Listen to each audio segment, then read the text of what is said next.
KSFയുടെ പുതിയ ഹാർമണി ചിട്ടി ചേരണം ഇപ്പൊ തന്നെ. KSFE harmony ചിട്ടികൾ. KSFE ഈ നാടിന്റെ ധൈര്യം. തട്ടത്തും മറയത്തിൽ എന്നെ ആദ്യം കാസ്റ്റ് ചെയ്തു. അതിൽ നായകൻ എപ്പോഴും കാസ്റ്റ് ചെയ്യുന്നില്ല. വിഷമം വരാറില്ല. വിഷമം വന്ന് വർക്കൗട്ട് ചെയ്ത വിഷമങ്ങളെ രണ്ട് ലെഗ് പ്രസ് ചെയ്ത് അതിനെ മാറ്റി. എൻ്റെ കല്യാണം നാളെ നടക്കും, മറ്റന്നാൾ നടക്കും. തല ഗ്യാങ്ങില് എല്ലാ ഏജിലുള്ള ആളുമുണ്ട്. അതിൽ ഏറ്റവും ചെറുപ്പക്കാരെ പ്രതിനിധീകരിച്ച് വരുന്ന ഒരാളാണ് സൈനു. അപ്പൊ ഞാൻ ദൈവമേ ഭാവനോ നോ പറയോ, കാരണം ഒരു വലിയ സ്റ്റാറാണ് ആ സമയത്ത്. തമിഴും ഒക്കെ ചെയ്ത് നിൽക്കുകയാണ്.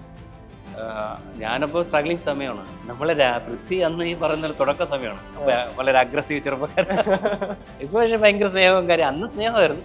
എനിക്ക് നഷ്ടപ്പെടാവുന്നില്ല, നേടാൻ മാത്രമേ ഉള്ളൂ. കണ്ടിട്ട് അവരുടെ അഭിപ്രായം പറയുന്നതിൽ കുഴപ്പമില്ല. കാണാതെ അഭിപ്രായം പറയുമ്പോഴാണ് നമുക്ക് വിഷമമാവുന്നത്. ഞാൻ കൊച്ചുണ്ണി ചെയ്തുകൊണ്ടിരുന്ന സമയത്ത് ലെറ്ററുകളായിരുന്നു അന്ന്. അപ്പോൾ ഒരുപാട് ലെറ്റർ വരുമായിരുന്നു. എനിക്ക് പറ്റുന്ന രീതിയിൽ ഞാൻ തിരിച്ച് റിപ്ലൈ അയക്കാറുണ്ട്. കറക്റ്റായിട്ടുള്ള ഇന്റർവെൽസിൽ സിനിമ എനിക്ക് തരേണ്ട കാര്യങ്ങൾ തന്ന് എന്നെ സിനിമയിൽ നിർത്തുന്നുണ്ട്. ഈ ഇന്ദ്രേട്ടൻ എന്ന് പറഞ്ഞാണല്ലോ, ഇപ്പം നമ്മൾ ചോട്ടാമ്മ നടക്കുമ്പോഴും ഹരീന്ദ്രൻ നടക്കുമ്പോഴും എപ്പോഴും ഞാൻ ഇന്ദ്രേട്ടൻ ഷൂട്ടിംഗ് ഉള്ള സമയത്ത് വീട്ടിൽ വിളിക്കും. എന്നിട്ട് ചേച്ചി നല്ല ഫുഡൊക്കെ ഉണ്ടാക്കും. പൂർണിമ ചേച്ചി ഫുഡ് ഉണ്ടാക്കി നമുക്ക് തരും.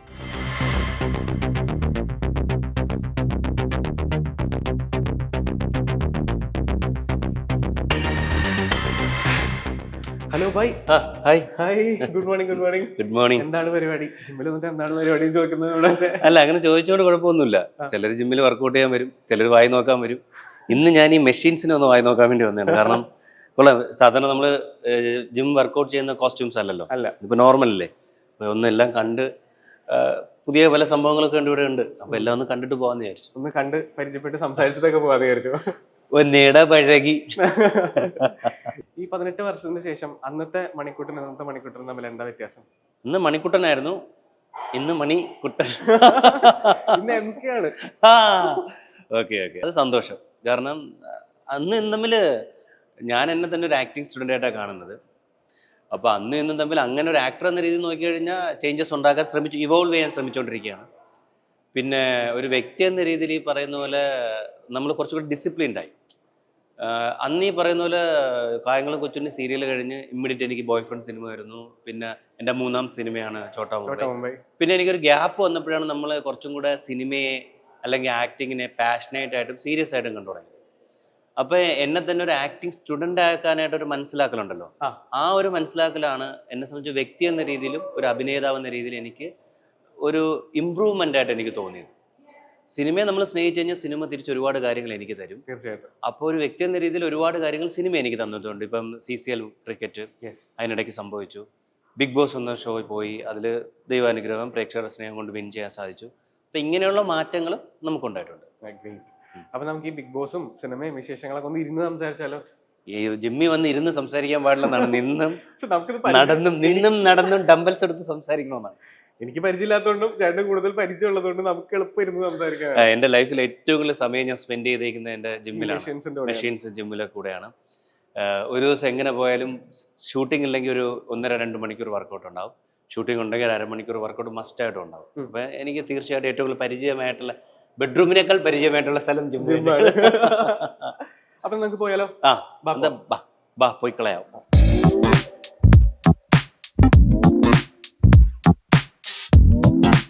സോ അങ്ങനെ ഞാൻ നേരത്തെ പറഞ്ഞ പോലെ ചോട്ടാ മുംബൈക്ക് ശേഷം ഭയങ്കര ഒരു മെസ്സേജുകളും ആ ഒരു റിസപ്ഷനൊക്കെ ഭയങ്കര അൺഎക്സ്പെക്റ്റഡ് ആയിരുന്നു ശരിക്കും ഇത് റീ-റിലീസ് ചെയ്യുന്ന സമയത്ത്.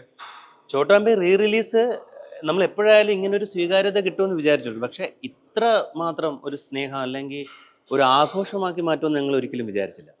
ഞാൻ എറണാകുളത്താണ് ഈ റീ-റിലീസ് കാണുന്നത്, കവിതാ തിയേറ്ററിൽ. അപ്പം അത് ഏതാണ്ട് 1200 സീറ്റുള്ളതാണ്. അപ്പൊ അത്രയും സീറ്റ് നിറയുമെന്ന് തന്നെ നമുക്ക് നിറയാൻ ചാൻസ് ഉണ്ട് ഫസ്റ്റ് ഡേ ആയതുകൊണ്ട്.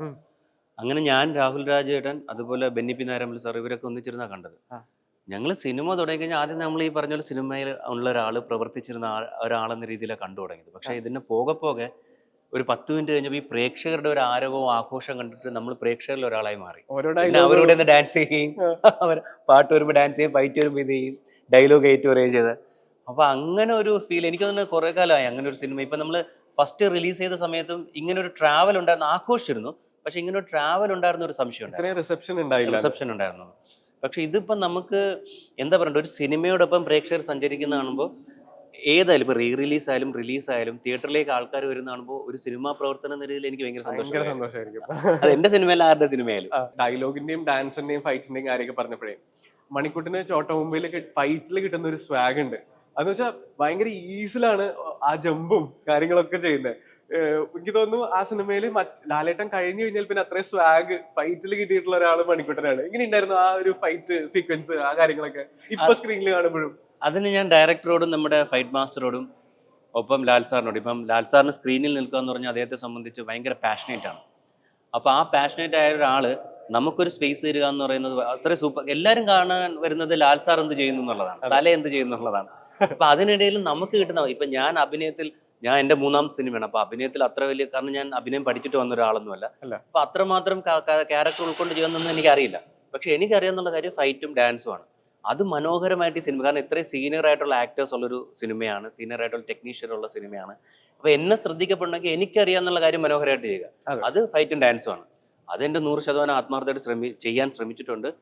സക്സസ് ആയി എന്ന് പറയുന്നതിൽ സന്തോഷം, വലിയ സന്തോഷം. ഇനിയും ഞാൻ ശ്രമിച്ചുകൊണ്ടിരിക്കും. ഇനി അഭിനയത്തിലേക്കുള്ള കുറച്ച് കാര്യങ്ങൾ പഠിച്ചുകൊണ്ടിരിക്കുകയാണ്. അപ്പോ ഇപ്പൊ ഞാൻ പറയില്ല, ഫൈറ്റ് സീനൊക്കെ വരുന്ന സമയത്ത് യഥാർത്ഥത്തിൽ ആ കാറിന്റെ മണ്ടേ കൂടെ ചാടുന്ന ഷോട്ട് ഇല്ലായിരുന്നു.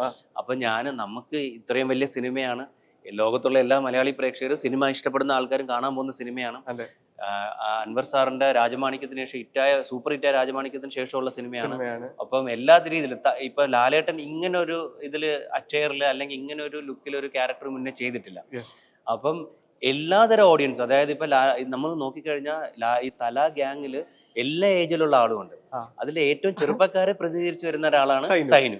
അപ്പൊ സൈനുവിനെ സംബന്ധിച്ച് സൈനുവിന് എന്തൊക്കെ കൊടുക്കാൻ സാധിക്കും എന്നുള്ളത് എന്റെ മനസ്സിൽ എപ്പോഴും ഉണ്ടായിരുന്നു. അപ്പൊ ഈ ഫൈറ്റ് എടുക്കുന്ന സമയത്ത് ഞാൻ മാസ്റ്റർ ഈ സിനിമയിൽ നമുക്ക് എന്തെങ്കിലും ചെയ്താലേ നമുക്ക് ഈ പിടിച്ചിരിക്കാൻ സാധിക്കത്തുള്ളൂ, ഇതാണ് എല്ലാവരും കാണാൻ പോകുന്ന സിനിമ. ഇപ്പൊ ഞാൻ നായകനായിട്ട് വലിയ സിനിമ എത്ര കണ്ടിട്ടുണ്ടെന്ന് എനിക്കറിയില്ല. അപ്പൊ പുള്ളി പറഞ്ഞു മണിക്കൂടെ നമുക്ക് ഇപ്പൊ സേഫ്റ്റി, കാരണം അതൊരു ചെറിയ ഫൈറ്റ് ആയിരുന്നു, സേഫ്റ്റി മെഷേഴ്സുള്ള സാധനങ്ങളൊന്നും ഞാൻ കൊണ്ടുവന്നിട്ടില്ല. അപ്പോൾ ഞാൻ പറഞ്ഞു സാർ എനിക്കുള്ളതിൽ വെച്ച് ഞാൻ ചെയ്യാം, ഉള്ളത് തരാം. അപ്പം ഇങ്ങനെ കാറിൻ്റെ മുന്നേ കൂടെ പുള്ളി പറഞ്ഞു, അയ്യോ മണിക്കൂട്ട് അത്ര വല്ലതും സംഭവിച്ചോ, ഷൂട്ടിങ്ങിനെ ബാധിക്കും. ഞാൻ മുന്നിൽ ഒന്നും സംഭവിക്കില്ല, മണിക്കൂട്ട് ഓക്കെയാണ്, ഞങ്ങൾക്ക് ഡയറക്ടർ ചോദിക്കട്ടെ എന്ന് പറഞ്ഞാൽ ഫൈറ്റ് മാസ്റ്റർ ഡയറക്ടറോട് ചോദിച്ചു.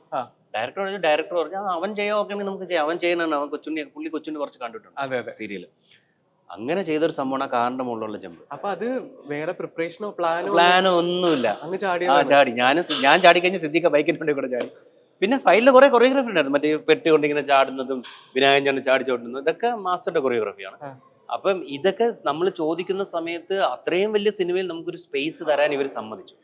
അപ്പൊ തീർച്ചയായിട്ടും അതാണ് അവരുടെ ഒരു സമ്മതമാണ് അങ്ങനെ വരാൻ കാര്യം. അത് ശരിക്കും ആ സ്വാഗിന്റെ സ്റ്റാർട്ട് എന്ന് പറയുന്നത് കൊച്ചുണ്ണിന്നാണെന്ന് എനിക്ക് തോന്നുന്നുണ്ട്. അതങ്ങനെ ശരിയാണോ? പ്രേക്ഷകർ കണ്ടു തുടങ്ങിയ കൊച്ചുണ്ണി ആയിരിക്കും. അതിനു മുന്നേ ഞങ്ങൾ ഈ നാട്ടിൻപുറത്ത് ജനിച്ച ആൾക്കാരാണ്. അപ്പൊ മഴ വരുമ്പോഴത്തേനും പറമ്പിൽ കിടന്ന് ഈ സ്വാഗൊക്കെ നമ്മൾ അതൊക്കെ കാണിക്കാറുണ്ട്. അപ്പൊ കൊച്ചുണ്ണി ഈ പറയുന്ന പോലെ അഭിനയം ഞാനങ്ങനെ പാഷനേറ്റ് ആയിട്ട് കണ്ടുവരുന്ന ആളൊന്നുമല്ല, അവസരങ്ങൾ കിട്ടിയ സമയത്ത് യൂസ് ചെയ്യുന്നേ ഉള്ളൂ. അപ്പം കോളേജിൽ ഞങ്ങളൊരു ക്യാമ്പസ് സിനിമ എടുത്തിട്ട് അത് ഫെസ്റ്റിവലിന് അയച്ചപ്പം അതിന്റെ ഒരു CD അതിന്റെ അസിസ്റ്റന്റ് ഡയറക്ടർ കണ്ടിട്ട് പല കള്ളന്മാർ, കൊച്ചുണ്ണിയുടെ പല കള്ളന്മാരിൽ കൂട്ടുകാരനായിട്ട് വിളിച്ചാണ്. അവിടെ ചെന്നപ്പോൾ ഭാഗ്യത്തിന് കായംകുളം കൊച്ചുണ്ണി എന്ന് പറഞ്ഞ ക്യാരക്ടർ എനിക്ക് കിട്ടി. ഈ കായംകുളം കൊച്ചുണ്ണി എന്ന് പറഞ്ഞ കഥാപാത്രത്തിന്റെ പ്രത്യേകത, ഇന്നും വളരെ സ്നേഹത്തോടെ വീട്ടിലെ മക്കൾ ആരെങ്കിലും എന്തെങ്കിലും ചേർന്ന് നീ മോട്ടി കൊച്ചുണ്ണിയാ എന്ന് പറഞ്ഞ സ്നേഹത്തോടെയുള്ള ഒരു കള്ളനായിട്ട് വിളിക്കുന്ന ആൾക്കാരാണ്. അവരുടെ കൊച്ചുണ്ണി ആദ്യത്തെ സിമ്പിൾ മണിക്കൂട്ടനാണ്. അതെ. അപ്പം അങ്ങനെ ഒരു ക്യാരക്ടർ എനിക്ക് കിട്ടിയ സമയത്ത് ആ സീരിയസ്നെസ് ഉണ്ടാവണം. അപ്പം വളരെ സീരിയസ്നെസ്സോട് കൂടിയാണ് ഞാൻ ക്യാരക്ടറെ സമീപിച്ചത്. പക്ഷെ എൻ്റെ അഭിനയ മികവ് കൊണ്ട് 8 എപ്പിസോഡ് ചാനലിൽ പറഞ്ഞിരുന്ന 4 എപ്പിസോഡായിട്ട് വെട്ടി കുറച്ചു. അവിടെയാണ് പക്ഷേ പ്രേക്ഷകരുടെ സ്നേഹം മനസ്സിലായത്. പ്രേക്ഷകർ പക്ഷേ ആ സമയത്ത് സീരിയൽ കുറച്ച് കാണുകയും റേറ്റിംഗ് കൂടുകയും പിന്നെ 8 എപ്പിസോഡ് 10 എപ്പിസോഡ് എന്ന് പറഞ്ഞ് ഏതാണ്ട് 250ഓളം എപ്പിസോഡ് പോയി. അപ്പൊ എന്നെ സംബന്ധിച്ച് ആ സീരിയൽ ചെയ്യുന്ന സമയത്ത് അറിയാം, അത് വളരെ ബഡ്ജറ്റ് സീരിയലിൽ നമുക്ക് ഒരുപാട് ഫൈറ്റിന് സേഫ്റ്റി മെഷേഴ്സ് എടുക്കാൻ പറ്റില്ല, കാരണം അത്ര ബഡ്ജറ്റ് അല്ല സീരിയൽ. അപ്പൊ അങ്ങനെ ഒരു അവസരം കിട്ടിയ സമയത്ത് ഞങ്ങൾ ഈ നാട്ടിൻപുറത്ത് കിട്ടിയ അതെ നമ്മുടെ അവിടെ കിടന്ന് കളിച്ചു കൊള്ളുന്നതിന്റെ ഒരു പാടവങ്ങൾ, ക്രിക്കറ്റ് കളിക്കുക, ഫുട്ബോൾ കളിക്കുക. അപ്പൊ ഈ പറയുന്ന പാടത്ത് ചെറിയ പുല്ലുകളുണ്ടാവും. അപ്പൊ അതിന്റെ മുന്നിൽ കൂടെ ജമ്പ് ചെയ്യുക, എന്തെങ്കിലും ഒരു ഈ പറയുന്ന പോലെ മാർഷൽ ആർട്സ് അറിയുന്ന ഒരു കൂട്ടുകാർ നമ്മുടെ കൂടെ ഉണ്ടാവില്ല. അവൻ കാണിക്കുന്നത് കണ്ട് അവൻ അനുകരിച്ച് നമ്മളും കുറച്ച് മാർഷൽ ആർട്സ് പഠിച്ചാണ്. അല്ലാതെ സിനിമ വരുന്നതിന് അഭിനയം പഠിക്കാനോ അല്ലെങ്കിൽ ഫൈറ്റ് പഠിക്കാനോ ഡാൻസ് പഠിക്കാനോ സ്കൂളിൽ പോലും അങ്ങനെയുള്ള ഒരു അവസരങ്ങൾ എനിക്ക് അധികം കിട്ടിയിട്ടില്ല. അപ്പൊ ഇത് കിട്ടിയത് കൂട്ടുകാരുടെ നിന്നാണ്. അതിനൊരു അവസരം കിട്ടിയ സമയത്ത് കൊച്ചുണ്ണി അത് കറക്റ്റ് പ്ലാറ്റ്ഫോം ആയിരുന്നു, നമുക്ക് പ്രസന്റ് ചെയ്യാൻ പറ്റിയ ഒരു പ്ലാറ്റ്ഫോം ആയിരുന്നു. ആ ക്യാരക്ടറിന് ആ ഹീറോയിസത്തെ നമുക്ക് എത്ര വേണം വളർത്തിയെടുക്കാം, എത്ര വേണേൽ സ്വാഗോ ഈ പറയുന്ന പോലെ കൊടുക്കാൻ സാധിക്കും.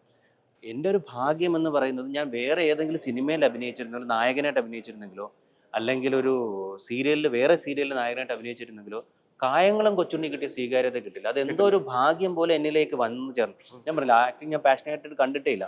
പക്ഷെ എന്നിലേക്ക് ചില ഇടവേളകൾ സിനിമയോ അല്ലെങ്കിൽ സീരിയലോ വരുന്നത് കറക്റ്റായിട്ടുള്ള ക്യാരക്ടേഴ്സാണ്, വളരെ അനുഗ്രഹീതമായിട്ടുള്ള ക്യാരക്ടേഴ്സാണ്. ഈ മിനി സ്ക്രീനിലെ ആ സ്നേഹമാണ് ഇപ്പൊ ഈ സിനിമ വരെ എത്തിച്ചു എന്നൊക്കെ പറഞ്ഞല്ലോ. ശരിക്കും മിനി സ്ക്രീനിലെ സ്നേഹമാണോ അല്ലെങ്കിൽ ബിഗ് സ്ക്രീനിലെ സ്നേഹമാണോ? സ്നേഹമാണ്. അത് മിനി സ്ക്രീൻ ആയാലും ബിഗ് സ്ക്രീൻ ആയാലും സ്നേഹം എന്ന് പറഞ്ഞ കാര്യത്തിലാണ്. ഞാൻ എൻ്റെ ക്യാരക്ടേഴ്സിനെ വളരെ സ്നേഹിക്കുന്നുണ്ട്. കാരണം ഞാൻ പറഞ്ഞില്ല, ഞാൻ അഭിനയം പഠിച്ചിട്ട് അങ്ങനെ ഒരു അവസരം എനിക്ക് കിട്ടിയില്ല. ഇപ്പോഴത്തെ കുട്ടികളൊക്കെ അങ്ങനെ പഠിക്കിട്ട് വരാനായിട്ടുള്ള ഭാഗ്യവും അവസരവും അവർക്കുള്ള അത് അവർ യൂസ് ചെയ്യുന്നുണ്ട്. നമ്മുടെ വീട്ടിലെ സാഹചര്യം അനുസരിച്ച് അങ്ങനെ സ്കൂളിൽ വിടുന്നതിന് വലിയ കാര്യമെന്ന് വിചാരിക്കുക. അതിൻ്റെ ഇടയിൽ നമുക്ക് ഇങ്ങനെയുള്ള കാര്യങ്ങൾ നടക്കുന്നതല്ല. ഇപ്പോൾ കായംകുളം കൊച്ചുണ്ണി എന്ന സീരിയലിന് ശേഷം ഇപ്പോൾ വിനയൻ സാർ 19-ാം നൂറ്റാണ്ട്, ഞാൻ ആ ക്യാരക്ടറിനെ വളരെ സ്നേഹിച്ചു. 19-ാം നൂറ്റാണ്ട് വന്നപ്പോൾ സാറ് എൻ്റെ ഗുരുനാഥനാണ്. എനിക്ക് ആദ്യമായിട്ട് സിനിമ തന്നെ നൽകിയത്. 19-ാം നൂറ്റാണ്ട് നടക്കുന്ന സമയത്ത് കോവിഡ് വന്നിട്ട് നമുക്ക് ഒരു ജോലി ഇല്ലാതെ സാമ്പത്തിക പ്രതിസന്ധിയിലാണ്. അപ്പോൾ സാർ അങ്ങനെ ആ ക്യാരക്ടറിന് അതിൽ കായംകുളം കൊച്ചുണ്ണിയുടെ ഒരു വേറൊരു ഡൈവേർഷൻ ഉണ്ട്. അപ്പോൾ സാറിൻ്റെ പെർസ്പെക്റ്റീവിൽ ഒരു കൊച്ചുണ്ണിയെ കാണിക്കുന്നുണ്ട്. അപ്പോൾ സാറിങ്ങനെ ആ കൊച്ചുണ്ണി അല്ലെങ്കിൽ അതിനടുത്തൊരു ക്യാരക്ടറിനെ എന്നെ വിളിച്ചു. അപ്പം ഞാൻ ഇങ്ങനെ ആലോചിച്ചിട്ട് ഞാൻ പറഞ്ഞത്, എനിക്ക് അന്നം തന്നൊരു ക്യാരക്ടറാണ് കായംകുളം കൊച്ചുണ്ണി. എനിക്കതുപോലെ അവസരം നൽകിയ ഒരാളാണ് വിനയൻ സാർ. പക്ഷേ ഞാൻ നോ പറയണോ അതോ ചെയ്യണമെന്ന് ആലോചിച്ചിരുന്നപ്പോഴത്തേനാണ് എൻ്റെ മനസ്സിൽ തോന്നിയത്, ഇന്നും നമ്മൾ എവിടെയെങ്കിലും ഇറങ്ങി ചെല്ലുമ്പോഴത്തേനും എല്ലാവരും കായംകുളം കൊച്ചുണ്ണി എന്നൊക്കെയാണ് എന്നെ എല്ലാവരും വിളിക്കുന്നത്. ഒരുപക്ഷെ ആ സ്നേഹത്തിന് കുറച്ച് ഇമ്പോർട്ടൻസ് കൊടുക്കാമെന്ന് വിചാരിച്ച് എൻ്റെ ലൈഫിൽ ഫസ്റ്റ് ടൈം ഞാനൊരു ക്യാരക്ടർ ചെയ്യില്ല എന്ന് പറയുന്നത് എൻ്റെ ഗുരുനാഥനോടാണ്. അന്ന് അദ്ദേഹത്തിന് വലിയ വിഷമം ഉണ്ടായി. അത് അദ്ദേഹം പറഞ്ഞാ ഞാനിത് വിളിച്ചിട്ട് ഞാൻ പറഞ്ഞില്ല സാർ, എനിക്ക് ഇപ്പോഴും എനിക്ക് അന്നം തന്നുകൊണ്ടിരിക്കുന്നത് കൊച്ചുണ്ണിയാണ്. സാർ എൻ്റെ ഗുരുവാണ്, എനിക്ക് അവസരം നൽകിയ ആളാണ്. ഇപ്പം സാറിന് വിഷമം ഉണ്ടാകും, പക്ഷെ സാർ പിന്നെ അത് ഓക്കെ ആണെന്ന് മനസ്സിലാവും. പക്ഷെ കുറേ കാലം കഴിഞ്ഞിട്ട് സാറിന് അത് മനസ്സിലായി, അവൻ അന്ന് എടുത്ത ഡിസിഷൻ ആയിരുന്നു കറക്റ്റ് എന്നുള്ളത്. അപ്പം പ്രേക്ഷകർ നൽകുന്ന സ്നേഹത്തിന്, അത് സീരിയലായാലും സിനിമയായാലും, ആ സ്നേഹത്തിന് ഒരുപാട് മൂല്യം എൻ്റെ മനസ്സിൽ കൽപ്പിക്കുന്ന ഒരാളാണ്, നന്ദി കൽപ്പിക്കുന്ന ഒരാളാണ്. അതുകൊണ്ടാണ് ഞാൻ അങ്ങനെ ഒരു ഡിസിഷൻ എടുത്തത്. അപ്പം എവിടെയാണെന്നില്ല, മിനി സ്ക്രീനിലോ അല്ലെങ്കിൽ ബിഗ് സ്ക്രീനിലോ ഇല്ല, സ്നേഹം എന്ന് പറഞ്ഞ സംഭവത്തിനാണ് വലിയ റെസ്പെക്ട്. ആ സ്നേഹം ഒരു 20 വർഷത്തിന് മേലെയായിട്ട് മലയാളികൾ വന്നുകൊണ്ടിരിക്കുകയാണ്. ഫ്രം മിനി സ്ക്രീൻ ബിഗ് സ്ക്രീനിലൊക്കെ നമ്മൾ കണ്ട് കേട്ട് ഇഷ്ടപ്പെട്ടുകൊണ്ടിരിക്കുന്ന ആളാണ്. ഈ യൂട്യൂബിലെ ഇന്റർവ്യൂസിന്റെയും അല്ലെങ്കിൽ സോഷ്യൽ മീഡിയയിലൊക്കെ യൂസ് ചെയ്യുന്ന പ്ലാറ്റ്ഫോമുകളുടെ ഒക്കെ കമന്റ് സെക്ഷൻ ഒക്കെ എടുത്ത് വായിക്കാറുണ്ടോ? വായിക്കാറുണ്ട്. എല്ലാ കമന്റുകളും നോക്കാറുണ്ടോ? ഞാനിപ്പോൾ വെറുതെ ഇരിക്കുന്ന സമയത്ത്, യാത്രയൊക്കെ ചെയ്യുന്ന സമയത്ത് ചുമ്മാ ഇങ്ങനെ എടുത്ത് കമന്റ് നോക്കാം. അപ്പൊ എന്ത് തോന്നും കമന്റ് കാണുന്ന സമയത്ത്? എനിക്കൊന്നും തോന്നാറില്ല. കാരണം നമ്മളില്ല, ഞാൻ എപ്പോഴും നമ്മളെ ജീവിതത്തിൽ ഇപ്പൊ സിനിമ വരുന്നതിന് മുമ്പ് നമ്മുടെ ജീവിതത്തിൽ ഒരുപാട് ഇതിനേക്കാൾ വലിയ വലിയ ബുദ്ധിമുട്ടുകൾ തരണം ചെയ്തു വന്ന ആളാണ്. എനിക്ക് നഷ്ടപ്പെടാവുന്നില്ല, നേടാൻ മാത്രമേ ഉള്ളൂ. എന്നെ സംബന്ധിച്ച് എൻ്റെ പാഷനും എൻ്റെ ഏണിംഗ് ഓഫ് ലിവിങ്ങും ഒരു ഇൻഡസ്ട്രിയാണ്, സിനിമ ഇൻഡസ്ട്രിയാണ്. അപ്പോൾ എനിക്ക് ഒരുപാട് സെലക്റ്റീവായി നിന്ന് കഴിഞ്ഞാൽ എൻ്റെ കുടുംബ പട്ടിണിയായിപ്പോവും, അല്ലെങ്കിൽ ഞാൻ പട്ടിണിയായിപ്പോവും. അപ്പം ഇത് രണ്ടും ബാലൻസ് ചെയ്യുക വലിയ ചില സിനിമകൾ ചിലപ്പോൾ പരാജയം കളിയാക്കൽ നേരിട്ടെന്ന് വരാം. അത് പ്രേക്ഷകർ കണ്ടിട്ട് അവരുടെ അഭിപ്രായം പറയുന്നതിൽ കുഴപ്പമില്ല. കാണാതെ അഭിപ്രായം പറയുമ്പോഴാണ് നമുക്ക് വിഷമമാകുന്നത്. കണ്ടിട്ട് അഭിപ്രായം പറയാം. അപ്പോൾ അവരത് പറഞ്ഞോട്ടെ. എൻ്റെ ജോലി എന്നെ തന്നെ ഇന്നലത്തെ ഒരു വ്യക്തി അല്ലെങ്കിൽ ആക്ടർ എന്ന രീതിയിൽ ഇന്ന് കുറച്ചുകൂടെ എങ്ങനെ പോളിഷ് ചെയ്യുക എന്നുള്ളത് മാത്രമാണ് എൻ്റെ മൈൻഡ് സെറ്റ്. എപ്പോഴും ഈ കമൻസിൻ്റെ പിറകെ ഞാൻ പോയി കഴിഞ്ഞാൽ എൻ്റെ ശ്രദ്ധ മാറി. എപ്പോഴും ഞാൻ ഫോക്കസ്ഡ് ആയിരിക്കുന്നത്, നാളെ ഒരു സിനിമ കിട്ടി, ഇന്നൊരു സിനിമ കിട്ടിയ സമയത്ത് ആ സിനിമയിൽ നന്നായിട്ട് അഭിനയിക്കാം, ആ കഥാപാത്രത്തെ എത്രത്തോളം ഉൾക്കൊണ്ട് ചെയ്യാം, അത് എത്രത്തോളം പ്രേക്ഷകർ, സിനിമയുടെ വിജയം പരാജയം നമ്മുടെ കയ്യിലല്ല, നെഗറ്റീവ് പോസിറ്റീവ് കമൻസ് നമ്മുടെ കയ്യിലല്ല, അത് കാണുന്നവർക്ക് ഇതുപോലെ ആയിരിക്കും. അപ്പോൾ ആ ക്യാരക്ടറിന് എത്ര മനോഹരമാക്കാം, അല്ലെങ്കിൽ എത്രത്തോളം ഇമ്പോർട്ടൻസ് കൊടുക്കാം, പ്രേക്ഷകരിലെത്തിക്കാം. അതുവഴി അടുത്ത സിനിമ, അതുവഴി 100 സിനിമയല്ല, അടുത്ത സിനിമ എങ്ങനെ നേടാം എന്നുള്ള മാത്രമായിരിക്കും എൻ്റെ ഒരു വിഷയം. അല്ലാതെ വേറെ സൈഡിലോട്ട് പോയി കഴിഞ്ഞാൽ ആൾക്കാർ അങ്ങനെ പലതും പറയും. നെഗറ്റീവ് കമൻസിനെ നമ്മൾ അതിനെപ്പോലെ ഇത് ചെയ്യുക, പോസിറ്റീവ് കമൻസ് വരുമ്പോഴും അതിൽ അഹങ്കരിക്കാതിരിക്കുക, അതിനെ സ്വീകരിക്കുക, അങ്ങനെ അത് മാത്രമേ ഉള്ളൂ. ഞാൻ ഇന്നലെ യൂട്യൂബ് നോക്കിയപ്പോഴേ മണിക്കൂട്ടിന് വേണ്ടിയിട്ടുള്ള കുറച്ച് നല്ല കമന്റ്സ് ഞാൻ കണ്ടു. നല്ല കമന്റ്സിന് എത്ര സ്ട്രെസ് കൊടുക്കുന്നുണ്ടോ? ഇല്ല, ഞാൻ വായിക്കാം, നല്ലതാണ്, മനസ്സിലാവും. മണിക്കൂട്ടൻ ചേട്ടന്റെ ഫേവറേറ്റ് കളർ യെല്ലോ ആണെന്ന് തോന്നുന്നു. ആണോ? ഞാൻ ഷോപ്പ് ചെയ്യാൻ കയറുമ്പോൾ ഞാൻ വേറെ, എനിക്ക് ബ്ലൂ ആണ് കൂടുതൽ ഇഷ്ടം. പക്ഷെ ഷോപ്പ് ചെയ്ത് കടയിൽ നിന്ന് ഇറങ്ങുമ്പോൾ കൂടുതൽ യെല്ലോ ആണ്. അതെനിക്ക് ഇപ്പോഴും അറിയില്ല. ഞാൻ ഷോപ്പ് ചെയ്ത് എല്ലാവരും പറയും എനിക്ക് ബ്ലൂ ആണ്, എനിക്ക് ബ്ലൂ കാണുന്നതാണ് ഇഷ്ടം, ഇതാണ് ഇഷ്ടം. പക്ഷെ ഒരു ഷോപ്പിങ്ങിന് എവിടെയെങ്കിലും കയറി ഡ്രസ്സൊക്കെ പർച്ചേസ് വെളിയിൽ ഇറങ്ങുമ്പോഴത്തേന് എൻ്റെ ബാഗിൽ കൂടുതൽ യെല്ലോ ആയിരിക്കും. ഇത് ഏത് ഇന്റർവ്യൂവിന്റെ അടിയിൽ വന്ന കമന്റ് അറിയാം? നമ്മുടെ ഭാവനയും ഇന്റർവ്യൂ കൊടുത്തില്ലായിരുന്നോ? ആ ഇന്റർവ്യൂ. അടുത്ത കമന്റ് വായിക്കട്ടെ. മണിക്കൂട്ടിന്റെ കോണ്ടാക്ട് നമ്പർ ഉണ്ടായിരുന്നു തട്ടത്തിൽ മറയത്തെ സമയത്ത്, പിന്നെ നമ്പറൊക്കെ പോയി. ഒരു നല്ല പാവം ചേട്ടനാണ്, ഒരുപാട് സംസാരിച്ചിട്ടുണ്ട്, ഒരു പഞ്ച പാവം ചേട്ടൻ. അന്ന് ഈ പറയുന്ന പോലെ എന്റെ phone number Kochunni boyfriend കഴിഞ്ഞപ്പോഴത്തേനും ഒരു മാഗസീനിൽ വന്നിട്ടുണ്ട്. അപ്പൊ ആ സമയത്ത് ഒരുപാട് പേര് വിളിക്കുന്നുണ്ടായിരുന്നു. അപ്പൊ നമുക്ക് അന്ന് ഇന്നത്തെ പോലെ വിളിക്കുന്ന ആരും നമ്മളത് മോശമായി പെരുമാറുകയോ അല്ലെങ്കിൽ അനാവശ്യ സംസാരങ്ങളോ ഒന്നും ഇല്ലായിരുന്നു. അങ്ങനെ ഇന്ന് സംസാരിക്കുന്നല്ല അതിനർത്ഥം. അപ്പൊ നമ്മൾ വളരെ സ്നേഹത്തോടെ സംസാരിക്കുമ്പോൾ നമ്മൾ ഫോൺ എടുക്കും, പറ്റുന്ന രീതിയിൽ അവരോട് സംസാരിക്കും. ഞാൻ കൊച്ചുണ്ണി ചെയ്തുകൊണ്ടിരുന്ന സമയത്ത് ലെറ്ററുകളായിരുന്നു അന്ന്. അപ്പോൾ ഒരുപാട് ലെറ്റർ വരുമായിരുന്നു. എനിക്ക് പറ്റുന്ന രീതിയിൽ ഞാൻ തിരിച്ച് റിപ്ലൈ അയക്കാറുണ്ട്. അപ്പോൾ എനിക്ക് എൻ്റെ പ്രേക്ഷകരുമായിട്ട് പറ്റുന്ന രീതിയിൽ എപ്പോഴും ഞാനൊരു സംസാരമോ അല്ലെങ്കിൽ ലെറ്റർ വഴിയോ ഇത് ചെയ്യാറുണ്ട്. അന്ന് ലെറ്റേഴ്സ് ആയിരുന്നു. പിന്നെ അത് കഴിഞ്ഞ് ഫോണായി. പിന്നെ ഈ പറയുന്ന പോലെ ഇപ്പോൾ വാട്സപ്പ് ആരെങ്കിലും മെസ്സേജ് ഓക്കെ, അത് എനിക്ക് പറ്റുന്ന രീതിയിൽ ഞാൻ റിപ്ലൈ ആയി കൊടുക്കാറുണ്ട്. പിന്നെ ഒരുപാട് നമുക്ക് ഏണിയാവാതിരിക്കാനായിട്ടുള്ള സംഭവങ്ങളും നോക്കാറുണ്ട്. അന്ന് അത് പറ്റുന്ന രീതിയിൽ എല്ലാവർക്കും റിപ്ലൈ കൊടുക്കാം. ഈ ലെറ്ററുകൾ ഒന്നും പറഞ്ഞല്ല, ഓർത്തിരിക്കുന്ന ഒരു ലെറ്റർ ഉണ്ടോ? ഭയങ്കര ഇഷ്ടം കൊണ്ടൊക്കെ ഒരുപാട് അത് കൊച്ചുണ്ണി എന്ന കഥാപാത്രത്തിന് വന്ന ലെറ്റേഴ്സ് ആണ്. ഒരു ബ്ലഡിലൊക്കെ എഴുതി, എനിക്ക് കൊതുവിനെ അടിച്ചു വന്നാ. പക്ഷെ നമ്മൾ ബ്ലഡൊക്കെ എന്ന് പറയുമ്പോൾ ചെറുതല്ലേ, ഇത് വലിയ ബ്ലഡ്, കൊതുവിന്റെ ചിറകുണ്ടായിരുന്നു. നോട്ട്ബുക്സിന് മേലെ സ്കെച്ചൊക്കെ വെച്ച് അഡ്ജസ്റ്റ് ചെയ്തിട്ടുണ്ട്. ഒന്നിൽ കൊതുവിന്റെ ചിറകുണ്ടായിരുന്നു. അല്ല, അങ്ങനെ ലെറ്റേഴ്സ് വന്നിട്ടുണ്ട്, അല്ലെ സ്നേഹത്തോടു കൂടിയുള്ളതൊക്കെ വന്നിട്ടുണ്ട്. പറ്റുന്ന രീതിയിൽ എല്ലാത്തിനും ഞാൻ റിപ്ലൈ ചെയ്തിട്ടുണ്ട്. അപ്പൊ ഒന്ന് മാത്രമല്ല, ഒരുപാട് പറ്റുന്ന രീതിയിൽ റിപ്ലൈ ചെയ്തിട്ടുണ്ട്. ഇനി അടുത്ത കമന്റ് കണ്ടാലോ? ഇതിൽ ഏറ്റവും ഹൈലൈറ്റ് ഒരു പെട്ടിയുമായുള്ള ഫൈറ്റ് ആണ്. അത് അപ്രതീക്ഷിതമായിരുന്നു. അതും അത് എന്നാ ലെവല് ഫൈറ്റ് ആണ്, അൺബിലീവബിൾ ആയിരുന്നു. ഇത് ഏത് സിനിമയിലാണ് മനസ്സിലായില്ല? ചോട്ടാ മുംബൈ. അത് ഞാൻ പറഞ്ഞില്ല, അത് ആ സീന് ഭയങ്കര രസമായിരുന്നു. നമ്മൾ ആ സീനിലോട്ട് വരുന്ന കൺസ്ട്രക്ഷൻ, അത് മനോഹരമായിട്ട് തന്നെ ആ സീന് വിഷ്വൽ ചെയ്തിട്ടുണ്ട്. ബെന്നിച്ചേട്ടൻ എഴുതിയത് മനോഹരമായിട്ട് തന്നെ അൻവർ സാർ അത് വിഷ്വൽ ചെയ്തിട്ടുണ്ട്. ഞാൻ ആ സീനിൽ അഭിനയിക്കുന്ന സമയത്ത് ഇപ്പം മറ്റേ സൈനു ഇരിക്കുന്നൊക്കെ പറയുന്ന സമയത്ത് എനിക്ക് അത് കറക്റ്റായിട്ടേ അല്ലായിരുന്നു. പക്ഷെ അപ്പോൾ അൻവർ സാർ ഒന്നും അത് പറയും, എടാ അത് അങ്ങനെയല്ല, ഇങ്ങനെ ചെയ്യുന്നത് 4-5 വട്ടം എന്നെ കൊണ്ട് പറയിപ്പിച്ച് എടുപ്പിച്ചാണ്. അതുപോലെ തന്നെ നിങ്ങൾ നോക്കിക്കഴിഞ്ഞാൽ ടീഷർട്ട് ചെറുതായിട്ട് ഇങ്ങനെ മടക്കി വെക്കും. അത് സൈനുവിന്റെ ചെറിയ ചെറിയ ഇതുപോലും മൈന്യൂട്ട് ആയിട്ടുള്ള ഇതുപോലും അൻവർ സാർ നോട്ടീസ് ചെയ്തിട്ടുണ്ടായിരുന്നു. അത് അൻവർ സാർ തന്നെ ചെയ്തു തരും. അപ്പൊ അതിനുശേഷമാണ് ഈ ഫൈറ്റിലേക്ക് കിടക്കുന്നത്. ഈ ഫൈറ്റ് പെട്ടിയും കൊണ്ട് ഓടുന്നായിരുന്നു. പക്ഷെ അതങ്ങനെ ചെയ്ത് വന്നപ്പോഴത്തേനും അതിനെ ബിൽഡ് ചെയ്ത് വന്നപ്പോൾ അതിനൊരു മനോഹരമായിട്ട് എനിക്ക് തോന്നുന്നു ചോട്ടാ മുംബൈയിലുള്ള ഫൈറ്റുകളിൽ നമ്മൾ ഈ അമാനുഷികമായിട്ടുള്ള ഒരു സംഭവം ഒന്നുമില്ല. എല്ലാം വളരെ നാച്ചുറൽ ആണ്. എന്നാൽ ഇവർ കുറച്ച് ഹൈലൈറ്റ് ആയിട്ട് നിൽക്കുന്ന ക്യാരക്ടേഴ്സുമാണ്. അപ്പൊ അതിൽ കുറച്ചൊന്ന് പ്ലസ് ആയിട്ട് നിൽക്കുന്ന ഒരു ഫൈറ്റ് സീക്വൻസിൽ ഒന്ന് ഈ ഫൈറ്റ് ആണ്. ക്ലൈമാക്സ് ഫൈറ്റിന് മുന്നേ ഉള്ള ഒരു ഫൈറ്റ് ആണ്. ആ ഫൈറ്റ് ഈ പറയുന്ന പോലെ അന്ന് നമ്മൾ ഈ ഫൈറ്റ് എടുക്കുമ്പോഴും കാണാൻ ഒരുപാട് ഓഡിയൻസ് ഉണ്ടായിരുന്നു. അന്ന് സിനിമ ഇത്രയും നമ്മൾ എല്ലായിടത്തും സിനിമ കാണാനൊന്നും പറ്റില്ല. ഷൂട്ടിങ്ങും എല്ലായിടത്തും ഉണ്ടാവാറില്ല പബ്ലിക്കായിട്ട്. അപ്പോൾ ഒരുപാട് ക്രൗഡൊക്കെ ഉണ്ടായിരുന്നു. അപ്പൊ ഈ ഫൈറ്റ് ഒക്കെ എടുക്കുമ്പോൾ ഈ നിങ്ങളൊന്ന് ചിന്തിക്കണം, എന്റെ പിറകെ ഓടുന്നത് സിദ്ദീഖാണ്. എന്റെ ഏജ് എന്താണ്, സിദ്ദീഖയുടെ ഏജ് എന്താണ്. അപ്പൊ സിനിമയിൽ മാത്രമേ ഉള്ളൂ നമുക്ക് ഇപ്പോൾ ഒരിക്കലും റിട്ടയർമെന്റ് ഇങ്ങനത്തെ കാര്യമില്ല. എന്തൊക്കെ നമുക്ക് ഏജ് ആയാലും നമ്മൾ കൂടെ നിൽക്കുന്ന ആൾക്കാർക്ക് അനുസരിച്ച് നമ്മൾ പ്രവർത്തിക്കേണ്ടിയിരിക്കുന്നു. ഞാൻ ഈ ചോട്ടാ മുംബൈ എന്ന സിനിമ സ്ക്രിപ്റ്റ് ഫുള്ള് വായിച്ചാണ്. അപ്പോൾ എനിക്ക് ഇങ്ങനെയൊക്കെ പ്രിപ്പറേഷൻ, ഇത്രയും സീനിയർ ആക്ടേഴ്സ് ആണ്, ഭയങ്കര പ്രിപ്പറേഷനിലാണ് ലൊക്കേഷൻ ചെന്നത്. അവിടെ ചെന്ന് ലാൽ സാറിനെ കണ്ടപ്പോഴേ ഞാൻ ഭയങ്കര ലാലേട്ടൻ ലാൽ സാറിനെ കണ്ടപ്പോഴേ എൻ്റെ കാറ്റുപോയി. പിന്നെ ഞാൻ ഇങ്ങനെ നിൽക്കുകയാണ്. കാരണം ലാൽ സാർ നമ്മളെ ആരാധകൻ എന്ന രീതിയിൽ പുള്ളി അതേ അറ്റയറില്ലേ, നല്ല ചെറുപ്പമായിട്ട് ഒരു ഈ പറയുന്ന സുന്ദരനായിട്ട് കളർഫുൾ ഷർട്ടൊക്കെ ഇട്ട് ആ കോസ്റ്റ്യൂമൊക്കെ ഇട്ട് വന്നപ്പോഴേ ഭയങ്കര ക്യൂട്ടായിരുന്നു പുള്ളി. അപ്പൊ അത് കണ്ടു തന്നെ ഇപ്പുറത്ത് അതേപോലെ രാജൻ പി ദേവാങ്കിള്, സിദ്ദീഖ, സായ് കുമാർ ചേട്ടൻ, അതുപോലെ ഇന്ദ്രേട്ടൻ, ഇങ്ങനെ ഭാവന, ഇങ്ങനെ കുറെ സ്റ്റാർസ് നമ്മളോട് നിൽക്കണം. അപ്പോഴേ ഈ പറയുന്ന പോലെ ഞാൻ പഠിച്ചുകൊണ്ട് വന്ന കംപ്ലീറ്റ് കഴിയുന്നു. പക്ഷെ ഇത് അൻവർക്കൊക്കെ മനസ്സിലായി. അപ്പൊ പുള്ളി എന്നടാ നീ ഇതിൽ സൈനു ആണ്, മണിക്കുട്ടൻ വിടണം, നീ സൈനു ആവണം, എനിക്കറിയാം കാരണം നീ എത്രത്തോളം ഇതിൽ പക്ഷെ നീ ഇൻവോൾവ് ആവണമെന്നുള്ള അൻവർക്ക് എപ്പോഴും ഓർമ്മപ്പെടുത്തിക്കൊണ്ടിരുന്നു. അതിനുശേഷം ഈ നമ്മൾ ഷൂട്ടിംഗ് ഇല്ലാത്ത, അതായത് നമ്മൾ ക്യാമറയ്ക്ക് ബിഹൈൻഡ് ദ ക്യാമറ ഒരു നല്ല ഫ്രണ്ട്ഷിപ്പ് സർക്കിളും റാപ്പോയും ഈ പറയുന്ന പോലെ സീനിയർ ആർട്ടിസ്റ്റ് ക്രിയേറ്റ് ചെയ്തിട്ടുണ്ടായിരുന്നു. അത് എനിക്ക് തോന്നുന്നു അവർ എനിക്ക് വേണ്ടി ചെയ്താന്ന് എനിക്കറിയില്ല. കാരണം എന്നെ എവിടെയെങ്കിലും ഇരുന്ന് അവർ സംസാരം മണിക്കൂടെ എന്ന് പറഞ്ഞു. കാരണം അവരെ കൂട്ടത്തിൽ ഒരാളായി എന്നെ കാണുകയും എന്നെ ട്രീറ്റ് ചെയ്യുകയും ചെയ്തു. അതിന്റെ ഭാഗമായിട്ടാണ് ഞാൻ ചെന്ന് ലാലേട്ടൻ എല്ലാവരും തിരിക്കുമ്പോൾ തോളിലെ കൈയിട്ടിരിക്കുക. കാരണം നമ്മളിപ്പോൾ എങ്ങായിട്ടുള്ള ആൾക്കാരെല്ലാം എപ്പോഴും സംസാരിക്കുമ്പോൾ ഇങ്ങനെയല്ല, അവരെപ്പോഴും നമ്മൾ എന്താ പറയുക എങ്ങനെയായിരിക്കും. അപ്പൊ ബാക്കിയുള്ളവരൊക്കെ ഇങ്ങനെ നിൽക്കുമ്പോഴും ഞാൻ ചെന്ന് എല്ലാവരും തോളിൽ നിൽക്കുക, അങ്ങനെയുള്ള അങ്ങനെ ഒരു ഇത് ക്രിയേറ്റ് ചെയ്തെടുത്തത് എൻ്റെ സീനിയർ ആക്ടേഴ്സും അതുപോലെ തന്നെ ഡയറക്ടർ ഇത് തന്നെയാണ്. ഞാനപ്പോൾ ഇപ്പോഴും കാണുമ്പോൾ വിചാരിക്കും ഞാൻ ഇങ്ങനെ തോളിൽ കൈയിട്ട് ഇങ്ങനെ തോളിൽ ഇരുന്ന് കിടന്നൊക്കെയാണ് അത് അവരൊരു സ്നേഹം തന്നെയാണ് കേട്ടോ. Nice nice nice. നിങ്ങൾക്ക് അടുത്ത കമന്റിലേക്ക് പോയല്ലോ, ലാസ്റ്റ് കമന്റ്. മണിക്കുട്ടൻ ചേട്ടൻ നല്ല നടനാണ്, പക്ഷെ വേഷങ്ങൾ കിട്ടുന്നില്ല. ഒരുപാട് നാളത്തെ പരിചയമുള്ള സിനിമാക്കാരൊക്കെ ഉണ്ടാവുമല്ലോ, ഒരു വേഷം കൊടുത്തൂടെ എന്നുള്ള ഒരു കമന്റ് വന്നിട്ടുള്ളത്.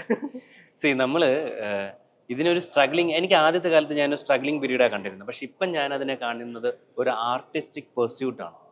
ഒരു ആർട്ടിസ്റ്റ് അങ്ങനെ നമ്മൾ കണ്ടു കഴിഞ്ഞാൽ ഒരു ആർട്ടിസ്റ്റിക് പെർസ്യൂട്ട് എന്ന് പറയുമ്പോൾ ആ പ്രോസസ്സിലാണ് നമ്മൾ നിൽക്കുന്നത്.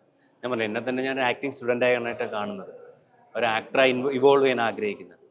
അപ്പോൾ അതിൻ്റെ ഒരു പ്രോസസ്സ് ഏറ്റവും നല്ലൊരു വാക്കായിരിക്കും ഒരു ആർട്ടിസ്റ്റിക് പെർസ്യൂട്ടായിട്ട് ഇതിനെ കാണുക. സ്ട്രഗ്ലിംഗ് എന്ന് പറയുന്ന കാര്യം വിടുക. ഒരു ക്യാരക്ടർ കിട്ടുന്ന സമയത്ത് അല്ലെങ്കിൽ ക്യാരക്ടറിനായിട്ട് നമ്മൾ ശ്രമിക്കുന്ന സമയത്ത് ആരോഗ്യപരമായ ശരീരം വെച്ചേക്കുക, ആരോഗ്യപരമായ മനസ്സ് വെച്ചേക്കുക. അതാണ് നമ്മളെ സംബന്ധിച്ച് ഏറ്റവും ആവശ്യമായിട്ടുള്ള ഘടകം. പിന്നെ ഒരു ക്യാരക്ടർ കിട്ടുമ്പോഴത്തേക്കും ഡയറക്ടർ പറഞ്ഞു തരുന്ന രീതിയിൽ നമുക്ക് ചെയ്യാൻ പറ്റുന്ന രീതിയിൽ നമ്മളെ തന്നെ പ്രിപ്പയർ ചെയ്യുക. മുമ്പ് എനിക്കത് സംഭവിച്ചിട്ടില്ലായിരുന്നു, ഇപ്പം ഞാനതിനുവേണ്ടി നന്നായി ശ്രമിക്കുന്നുണ്ട്. നമ്മൾ ആ പ്രോസസ്സിൻ്റെ ഭാഗമായിട്ട് നിൽക്കണമെങ്കിൽ ഞാൻ പറയും, ഞാൻ വിശ്വസിക്കുന്നു, സിനിമയെ ഞാൻ വിശ്വസിക്കുന്നു. ഞാൻ അങ്ങനെ പ്രകൃതി ഈശ്വരനിൽ അങ്ങ് വിശ്വാസം ഉണ്ടോയെന്ന് വെച്ചാൽ അങ്ങനെ ഒരു വലിയ വിശ്വാസമില്ല. പക്ഷെ ഞാൻ സിനിമയെ വിശ്വസിക്കുന്നുണ്ട്. കറക്റ്റായിട്ടുള്ള ഇൻ്റർവെൽസിൽ സിനിമ എനിക്ക് തരേണ്ട കാര്യങ്ങൾ തന്ന് എന്നെ സിനിമയിൽ നിർത്തുന്നുണ്ട്. നമ്മളിങ്ങനെ മാറിപ്പോണം എന്ന രീതിയിൽ ഇതുവരെ സിനിമ എന്നെ തഴഞ്ഞു വെച്ചിട്ടില്ല. അതുപോലെ എന്നെ സിനിമ അങ്ങനെയുള്ള അനുഗ്രഹങ്ങൾ തരുമ്പോൾ പ്രേക്ഷകർ എനിക്ക് കറക്റ്റായിട്ട് സപ്പോർട്ടും തരുന്നുണ്ട്. ഞാനിപ്പോൾ സിനിമ ചെയ്യുന്ന സമയത്തോ അല്ലെങ്കിൽ ടി വിയിൽ വരുന്ന സമയത്തോ എനിക്ക് പ്രേക്ഷകർ സപ്പോർട്ടും തരുന്നുണ്ട്. അപ്പോൾ ഓക്കെ, അതാണ് എൻ്റെ ഊർജ്ജം. ഇപ്പം എനിക്ക് കാശുള്ള സമയം വന്നേക്കാം, ഫിനാൻഷ്യലി പ്രശ്നങ്ങൾ വന്നേക്കാം, പക്ഷേ എൻ്റെ ഊർജ്ജത്തിനോ എനിക്ക് വരുന്നൊരു പോസിറ്റീവ് ഇതിനോ എനിക്കിതുവരെ കുറവ് വന്നിട്ടില്ല. അപ്പോൾ തീർച്ചയായിട്ടും ഇങ്ങനെയുള്ള പ്രേക്ഷകർ ആ സ്നേഹമുണ്ട് എന്നുള്ള വിശ്വാസമാണ്, ആ ഹോപ്പാണ്. നാളെ നല്ല ഏതെങ്കിലും ഒരു വെള്ളിയാഴ്ച, ഒരുപാട് വെള്ളിയാഴ്ചകൾ ഒരുപാട് പുതിയ നടന്മാരും അതുപോലെ ഒരുപാട് പുതിയ നായികമാരും വരുന്നുണ്ട്, ഒരുപാട് പേര് സ്റ്റാർസായി മാറുന്നുണ്ട്. അതുപോലെ ഒരു വെള്ളിയാഴ്ച എനിക്കും വരും എന്നുള്ള വിശ്വാസം എനിക്ക്. ആ വെള്ളിയാഴ്ചയുടെ ശക്തി കുറച്ചധികം നേരമായിട്ട് നമ്മൾ നിൽക്കുകയാണ്. നമുക്കൊന്ന് പതുക്കെ ഇരുന്നാലോ? ഇരിക്കാം. ഇനി നമുക്കൊരു സെഗ്മെന്റ് പോവാം. ഞാൻ മണിക്കുട്ടൻ്റെ കൂടെ വർക്ക് ചെയ്തിട്ടുള്ള കുറച്ച് ആക്ടേഴ്സിന്റെ പേര് പറയും. അവരായിട്ടുള്ള ഒരു ബെസ്റ്റ് മെമ്മറി, മനസ്സിൽ എപ്പോഴും സൂക്ഷിക്കുന്നത് ബെസ്റ്റ് മെമ്മറി എന്ന് പറയണം. ആദ്യത്തെ ആള് ഭാവന. ഭാവന എൻ്റെ ഏറ്റവും നല്ല സുഹൃത്താണ്. ഞങ്ങള് ഈ പറയുന്ന പോലെ ഈ അമ്മ ഷോയൊക്കെ നടക്കുമ്പോഴേ എനിക്ക് തോന്നുന്നു, ഞാൻ ഈ പറഞ്ഞ പോലെ കുറച്ച് സ്ട്രഗ്ലിംഗ് പീരീഡ് ആയ സമയത്ത് ഭാവന ഭയങ്കര സൂപ്പർ സ്റ്റാർ ആയിരുന്നു. അപ്പം ആ സമയത്ത് ഒരു ഡാൻസ് യഥാർത്ഥത്തിൽ വേറൊരു ആർട്ടിസ്റ്റാണ് വരാൻ നിന്നത്. പുള്ളി വരാത്തതുകൊണ്ട് ആ ഡാൻസ് നമ്മൾ കളിച്ചേ പറ്റുള്ളൂ, കാരണം ആ ഡ്യൂറേഷൻ കൊടുക്കണം. അപ്പോൾ ഭാവനയുടെ ഒപ്പം ഞാൻ ഡാൻസ് ചെയ്യാൻ വന്നു. അപ്പം ഞാൻ ദൈവമേ, ഭാവന നോ പറയോ, കാരണം ഒരു വലിയ സ്റ്റാറാണ് ആ സമയത്ത്, തമിഴും ഒക്കെ ചെയ്ത് നിൽക്കുകയാണ്. ഞാനപ്പോൾ സ്ട്രഗ്ലിംഗ് സമയമാണ്. അപ്പോൾ എന്താവുക, പക്ഷേ എൻ്റെ കൂടെ അന്ന് കളിക്കാൻ തയ്യാറായി, ഡാൻസ് ചെയ്യാൻ തയ്യാറായി. അപ്പോൾ അന്ന് തുടങ്ങിയൊരു സ്നേഹബന്ധമാണ്. പിന്നെ CCL ഒക്കെ ചോട്ടമുമ്പയ്ക്ക് മുമ്പാണോ? ചോട്ടമുമ്പയ്ക്ക് ശേഷമാണ്. ചോട്ടമുമ്പ നമുക്ക് അധികം കമ്പനി ആവാൻ സമയം കിട്ടിയിട്ടില്ല. അന്ന് ഭാവന ഭയങ്കര തിരക്ക്, തമിഴ് സിനിമ നടക്കുന്ന, തെലുങ്ക് സിനിമ നടക്കുന്ന, അതിനിടയ്ക്കൊക്കെ ഒന്ന് ഷൂട്ട് ചെയ്യുന്നത്. പിന്നെ CCL ക്രിക്കറ്റ് വരുന്ന സമയത്താണ് കുറച്ചും കൂടെ കൂടുതൽ നമ്മൾ ക്രിക്കറ്റിനെ പറ്റി യാതൊരു അറിവില്ലാത്ത ഭാവനയും ക്രിക്കറ്റ് അറിയാന്നുള്ളത് എനിക്ക് വലുതായിട്ട് അറിയില്ല. പക്ഷെ അന്നുണ്ടായിരുന്ന കുറെ കമ്പനിയാണ് കുറച്ചും കൂടെ കൂടുതൽ സൗഹൃദം ഉണ്ടാക്കി. അടുത്ത ആള് ഹണി റോസ്. ആ ഒന്നിച്ച് ആദ്യ സിനിമയിൽ അഭിനയിക്കുന്നു, ഇപ്പോഴും ബാച്ചിലറായിട്ട് രണ്ടുപേരും ജീവിതം തുടരുന്ന ആൾക്കാരാണ്. ഈ ഇടയ്ക്ക് ഒരു ഇന്റർവ്യൂ ആരും ചോദിച്ചാൽ നമ്മൾ ഒന്നിച്ച് തുടങ്ങിയ ആൾക്കാരാണ്. ഇപ്പോഴും രണ്ടുപേരും വിവാഹം ചെയ്തിട്ടില്ല. എങ്ങനെ അതിനുശേഷം കോണ്ടാക്റ്റും. ആദ്യത്തെ സിനിമ നമ്മൾ മോശം അഭിനയിച്ചുകൊണ്ട് പ്രേക്ഷകർ അങ്ങനെ ശപിക്കാനായിട്ടുള്ള വഴിയൊന്നുമില്ല. ഇത് രണ്ടുപേരും രണ്ട് ഡിസിഷനാണ്. അവരവരെ കരിയറും ഞാൻ എൻ്റെ കരിയർ ഇടയ്ക്ക് കാണാറുണ്ട്, അത്രേ ഉള്ളൂ. ഓ നൈസ്. ലക്ഷ്മി ഗോപാലസ്വാമി ഇപ്പോഴും കമ്പനിയാണ്. ഞാൻ എൻ്റെ അമ്മയായിട്ട് അഭിനയിച്ചെങ്കിലും ഞാൻ ലക്ഷ്മി എന്നാണ് ഇപ്പോഴും വിളിക്കുന്നത്. ലക്ഷ്മി ആഗ്രഹിക്കുന്നത് ലക്ഷ്മി എന്ന് വിളിക്കാനാണ്. അപ്പം ഞങ്ങൾ ഈ ഇടയ്ക്കൊരു ചാനൽ ഷോയിൽ കണ്ടിരുന്നു. അന്ന് നമ്മൾ ബോയ് ഫ്രണ്ടിലെ ആ ഡാൻസ്, ഇനി ക്ലാസിക്കൽ ഡാൻസ് ആദ്യമായിട്ട് പറഞ്ഞെന്ന് ലക്ഷ്മി മാമാണ്. കാരണം മറ്റേ പഞ്ചാര ഉമ്മതര ഞാൻ ക്ലാസിക്കലി അങ്ങനെ പഠിച്ചിട്ടൊന്നുമില്ല. അപ്പോൾ നമ്മൾ ആ സിനിമയിൽ ബോയ് ഫ്രണ്ട് എന്നൊരു സിനിമയിൽ ആ സോങ്ങിൽ അത് മാസ്റ്റർ ഉണ്ടായിരുന്നെങ്കിലും എനിക്ക് പഠിപ്പിച്ചു തന്നത് ലക്ഷ്മി മാമാണ്. ഭയങ്കര ക്രൗഡിനിടയിലും അതുപോലെ പെട്ടെന്ന് ഷൂട്ട് ചെയ്യണമായിരുന്നു. അത്രയ്ക്ക് ഒരു കടപ്പുറത്ത് വെച്ചായിരുന്നു, ട്രിവാൻഡ്രത്തെ ശംഖുമുഖ. അപ്പോൾ പെട്ടെന്ന് ഷൂട്ട് ചെയ്യണം. അപ്പോൾ എനിക്ക് സമയമില്ലായിരുന്നു, എന്നാലും പറഞ്ഞു തന്ന് പെട്ടെന്ന് ചെയ്തു. ഞങ്ങളത് പെട്ടെന്ന് സെറ്റായി. അതാണ് ബെസ്റ്റ് മെമ്മറി. നിവിൻ പോളി. തട്ടത്തിൽ മറയത്തിൽ എന്നെ ആദ്യം കാസ്റ്റ് ചെയ്തു. അതിൽ നായകൻ എപ്പോഴും കാസ്റ്റ് ചെയ്യുന്നില്ല. അപ്പം നിവിൻ ഇങ്ങനെ ഞങ്ങൾ സംസാരിക്കുമ്പോൾ നിവിൻ പറയുന്നുണ്ട്, മണി എനിക്ക് അടുത്തൊരു സിനിമ ഗംഭീരമായിട്ട് ചെയ്യണം മണി, ഞാൻ ഇങ്ങനെ നോക്കിക്കൊണ്ടിരിക്കുകയാണ്. കുറച്ച് ദിവസം കഴിഞ്ഞപ്പോഴത്തേന് തട്ടത്തിൽ മറയത്തിൽ നിവിൻ നായകനായി. അപ്പം നിവിൻ്റെ ആ സമയത്തുള്ള കാര്യങ്ങളൊക്കെ നന്നായി. ഇപ്പം പിന്നെ നമ്മളധികം കണ്ടിട്ടില്ല, കാണാൻ സമയം കിട്ടിയിട്ടില്ല, പുള്ളിയും തിരക്കാണ്. ആ CCL നടക്കുന്ന സമയത്ത് ഒരു റൂമൊക്കെ ഷെയർ ചെയ്തിട്ടുണ്ടായിരുന്നു. ഈ തട്ടത്തുമരത്തിന്റെ കാര്യം പറഞ്ഞപ്പോ ഐക്കോണിക് ആയിട്ടുള്ള ഒരു ക്യാരക്ടർ എന്ന് പറഞ്ഞ ക്യാരക്ടർ ആയിരുന്നു നജാഫ്. അതെ ദഫ്മുട്ട് അതെ അതെ ദഫ്മുട്ട് പഠിപ്പിക്കാൻ വേണ്ടി ചെന്ന് വിടുന്നത് പണ്ടത്തെ ഫ്രണ്ടിന്റെ ആ ഒരു സീക്വൻസും കാര്യങ്ങളൊക്കെ എങ്ങനെയുണ്ടായിരുന്നു? ഈ തട്ടത്തിമറയത്തിൽ എന്ന് പറയുന്നത് വിനീത് ശ്രീനിവാസന്റെ സുഹൃത്തുക്കൾക്കിടയിൽ നടന്നൊരു കഥയാണ്. അതെ. അപ്പൊ വിനീത് ഏട്ടന്റെ ഒരു സുഹൃത്ത് ഇതേപോലെ നജാഫിന്റെ ഒരുപാട് സുഹൃത്തുക്കളുണ്ട്. നജാഫിന്റെ സ്വഭാവമുള്ള സ്നേഹം മാത്രം കൊടുത്താൽ മതി, കല്യാണത്തിന് ശേഷം ലൈഫ് സെറ്റിൽ ആവുന്ന. അപ്പൊ അങ്ങനെ ഒരു ഇത് എനിക്കെല്ലാം വിനീത് ഏട്ടൻ തന്നെയാണ് പറഞ്ഞു തന്നെ ആ ക്യാരക്ടറിനെ ഇതിനെ കുറിച്ച്. എനിക്ക് അങ്ങനെ പരിചയമുള്ള ഇങ്ങനെ കല്യാണം കഴിഞ്ഞ് റിച്ചായിട്ട് ജീവിക്കുന്ന ആൾക്കാരെ എനിക്ക് വലിയ പരിചയമുള്ള ആൾക്കാരില്ല. അപ്പൊ പുള്ളിക്ക് അങ്ങനെ അതുണ്ട്. അപ്പൊ അവരുടെ ഇരുത്തേയും നടത്തേയും അതിൽ രണ്ടാമത് എൻട്രിയിൽ നജാഫിനെ കാണിക്കുമ്പോൾ ഒരു എല്ലാം തികഞ്ഞവനെ പോലെ ഒരു ഇരുത്തമുണ്ട്. ആ ഇരുത്ത പോലെ എനിക്ക് പറഞ്ഞു തന്നത് വിനീത് ഏട്ടനാണ്. 2020 അതിൽ നിങ്ങളുടെ ആ പാട്ട് സീക്വൻസ്, ഇന്ദ്രജിത്ത്, പൃഥ്വിരാജ്, കുഞ്ചാക്കോ ബോബൻ, ജയസൂര്യ, മണിക്കുട്ടൻ, നയൻതാര, ആ ഒരു മെമ്മറി എങ്ങനെയാ? അതന്നെ, അവരിത്ര വലിയ സ്റ്റാർസിനോടൊപ്പം ഞാൻ ചെന്ന് നിൽക്കുകയാണ്. എന്നെ മണിയമ്പൽ രാജേട്ടനാണ് ആ സമയത്ത് ഇങ്ങനൊരു സിനിമ 2020 പടം വരുന്നതും ഇങ്ങനൊരു സോങ് വന്ന സമയത്തും സംസാരിക്കുന്നത്. അപ്പോൾ ദിലീപേട്ടനായിരുന്നു പ്രൊഡക്ഷൻ. അപ്പം ദിലീപേട്ടനൊക്കെ ഓക്കെ പറഞ്ഞു. ജോഷി സാർ ഞാൻ ജോഷി സാറിനോട് ആദ്യമായിട്ട് വർക്ക് ചെയ്യാം, ഭയങ്കര ദേഷ്യപ്പെടുമെന്നൊക്കെ വിചാരിച്ചിരുന്നു. പക്ഷെ എനിക്ക് ഭാഗ്യത്തിന് ഡാൻസ് അറിയാവുന്നതുകൊണ്ട് വലിയ ദേഷ്യപ്പെടലുണ്ടായില്ല. സേഫ് ആയിരുന്നു. പിന്നെ നയൻതാര മാം അന്ന് അത്രയും സ്റ്റാറായിട്ട് നിൽക്കുന്ന സമയം, ഇപ്പോഴും സ്റ്റാറാണ്. അപ്പം ഇവരുടെയൊക്കെ ഡാൻസ് ചെയ്യുക, നമ്മളെ പൃഥ്വി അന്ന് ഈ പറയുന്ന തുടക്ക സമയമാണ്. അപ്പൊ വളരെ അഗ്രസീവ് ചെറുപ്പക്കാരൻ. ഇപ്പൊ പക്ഷെ ഭയങ്കര സ്നേഹവും കാര്യം, അന്ന് സ്നേഹമായിരുന്നു. അപ്പൊ അങ്ങനെയുള്ള അവരുമായിട്ടുള്ള ഒരു മെമ്മറീസ് ആയിരുന്നു അത്. അത്രയും വലിയ സിനിമയല്ലേ, മലയാളത്തിൽ അത്രയും വലിയ സിനിമ എനിക്കൊന്നും ഈ ഇന്ത്യൻ സിനിമയിൽ ഒരു സ്ഥലത്ത് നടന്നിട്ടില്ല. അത് അമ്മ അസോസിയേഷൻ്റെ ഇത് നടക്കുമ്പോഴത്തേന് അവരുടെ ഫസ്റ്റ് സിനിമയിൽ ഒരു ഭാഗമാകാൻ സാധിച്ചത് വലിയ സന്തോഷം. ഇത് പൃഥ്വിയുടെ കാര്യം പറഞ്ഞ സമയത്ത് അവിടെ നിന്ന് തുടങ്ങി പിന്നെ ഇപ്പൊ ലൂസിഫറിൽ ഡബ് ചെയ്യാൻ ഒരു ഓപ്പർച്യൂണിറ്റി ഉണ്ടായിരുന്നു. എമ്പുരാനിലേക്ക് വരുമ്പോൾ ബിഗ് സ്ക്രീനിൽ വരികയും ചെയ്തു. എങ്ങനെയായിരുന്നു ഈ ഡബിങ്ങിന് ആക്ടറായ ഒരു ചേഞ്ച് എങ്ങനെയായിരുന്നു പൃഥ്വിയുടെ? അതാ ട്രിവാൻഡ്രം സ്ലാങ്. അനീഷ് നല്ലൊരു ആക്ടറാണ്, പക്ഷെ അദ്ദേഹത്തിന് ആ ട്രിവാൻഡ്രം സ്ലാങ് ബൈജു ചേട്ടനോടൊപ്പം ചെയ്യുക എന്ന് പറഞ്ഞാൽ എളുപ്പമുള്ള കാര്യമല്ല. ബൈജു ചേട്ടൻ ട്രിവാൻഡ്രം സ്ലാങ്ങിന്റെ രാജാവ്, ആശാനാണ്. അപ്പോഴാണ് എന്നെ ഡബ് ചെയ്യാൻ വിളിക്കുന്നത്. അപ്പം ഞാൻ കണ്ണൂർ വേറൊരു സിനിമയില് മാമാങ്കം എന്നുള്ള സിനിമയില് ഷൂട്ടിങ്ങിനിടയിലായിരുന്നു. ഞാനിവിടെ വന്ന് ഡബ് ചെയ്ത് കഴിഞ്ഞപ്പോഴാണ് എനിക്കറിയില്ലായിരുന്നു ഈ സിനിമയുടെ സിനാരിയോ എങ്ങനെയാണ്. അതിൽ ഫസ്റ്റ് ഷോട്ടും മറ്റേ കണ്ടോ ഞാൻ ഇങ്ങനെ വായോ ദൈവം ഇത് എന്താ എടുത്തു വെച്ചേക്കണേ, ഗംഭീരമാണല്ലോ. ഇന്ന് ഡബ് ചെയ്ത് കഴിഞ്ഞിട്ട് എൻ്റെ അടുത്ത് റെമ്യൂണറേഷൻ ചോദിച്ചപ്പോൾ ഞാൻ പറഞ്ഞു റെമ്യൂണറേഷൻ അല്ല, എനിക്ക് അടുത്ത ഇതിന് എന്തെങ്കിലും സിനിമ രാജു എടുക്കുമ്പം ഒരു വേഷം, അത് അടുത്ത ഇതിന് സെക്കൻഡ് പാർട്ട് എന്നല്ല, രാജു ഇനി ഒരു സിനിമ എടുക്കുമ്പോൾ എനിക്കൊരു വേഷം തരണമെന്ന് പറഞ്ഞു. അങ്ങനെയാണ് അവരെപ്പോഴും പ്ലാനിങ് ഉണ്ട്, ചിലപ്പോൾ എൻ്റെ സെക്കൻഡ് പാർട്ട് ഉണ്ടാകുന്ന ഒരു പ്ലാനിങ് ഉണ്ടെന്ന് അന്ന് അതിൻ്റെ അസോസിയേറ്റ് പറഞ്ഞിട്ടുണ്ടായിരുന്നു. വരുന്ന സമയത്ത് അവരെന്നെ ഓർത്ത് വിളിച്ചു. അടുത്ത സിനിമ മായാവിയിലും മണിക്കുട്ടന്റെ ക്യാരക്ടർ കാരണമാണ് ഇവരെല്ലാം ഈ സാക്രിഫൈസിന് വേണ്ടി, പ്രശ്നങ്ങൾക്ക് വേണ്ടി ഒക്കെ ചെല്ലുന്നത്. നമ്മുടെ മമ്മൂക്കയുടെ ക്യാരക്ടർ ആയാലും പിന്നെ അതേപോലെ തന്നെ മനോജ് കെ ജയന്റെ ക്യാരക്ടർ ആയാലും എങ്ങനെയായിരുന്നു അതിലൊരു കോർ മെമ്മറി?